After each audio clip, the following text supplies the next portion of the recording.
ಕಿರಣ ನಮಸ್ಕಾರ. ಏನ ಇದು ಅಕ್ಕಿ ಕೆಂಪೈತೆ? ನಮಸ್ಕಾರ, ನಾನು ಪದ್ಮನಾಭ ಅಂತ, ಹಾಸನ ಜಿಲ್ಲೆ ಅರ್ಕಲಗೂಡು ತಾಲೂಕು ರಾಮನಾಥಪುರ. ಇದು ಕೆಂಪು ರಾಜಮುಡಿ ಅಂತ. ಇದು ಕೆಂಪು ರಾಜಮುಡಿ ಅಂತ ಅಂದ್ರೆ ನಮ್ಮ ಮೈಸೂರು ಭಾಗದ ಹಳೆ ಪ್ರಾಂತದಲ್ಲಿ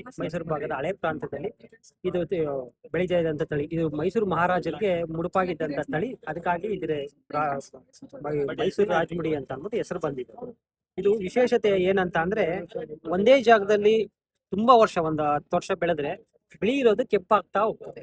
ಮತ್ತೆ ಇದ್ರದ್ದೇ ಅವಲಕ್ಕಿ. ಇದರಲ್ಲಿ ಫೈಬರ್ ಕಂಟೆಂಟ್ ಮತ್ತೆ ಕಬ್ಬಿಣದ ಅಂಶ ಯಥೇಚ್ಛವಾಗಿರ್ತದೆ. ಮತ್ತೆ ಇದು ಶುಗರ್ ಪೇಷಂಟ್ ಅನ್ನ ಊಟ ಮಾಡಕ್ ಆಗಲ್ಲ ಅಂತ ಅಂತಾರೆ. ಇದನ್ನ ತಿಂದ್ರೆ ಏನು ವೇರಿಯೇಷನ್ ಆಗಲ್ಲ. ಯಾಕೆ ಅಂತ ಅಂದ್ರೆ ಜೀರ್ಣ ಆಗೋದು ನಿಧಾನ.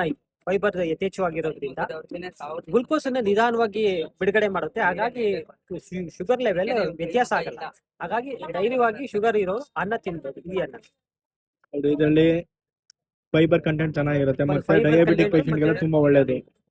ಫೈಬರ್ ಕಂಟೆಂಟ್ ಯಥೇಚ್ಛವಾಗಿರುತ್ತೆ, ಮತ್ತೆ ಕಬ್ಬಿಣದ ಅಂಶ ಇರುತ್ತೆ. Thank you.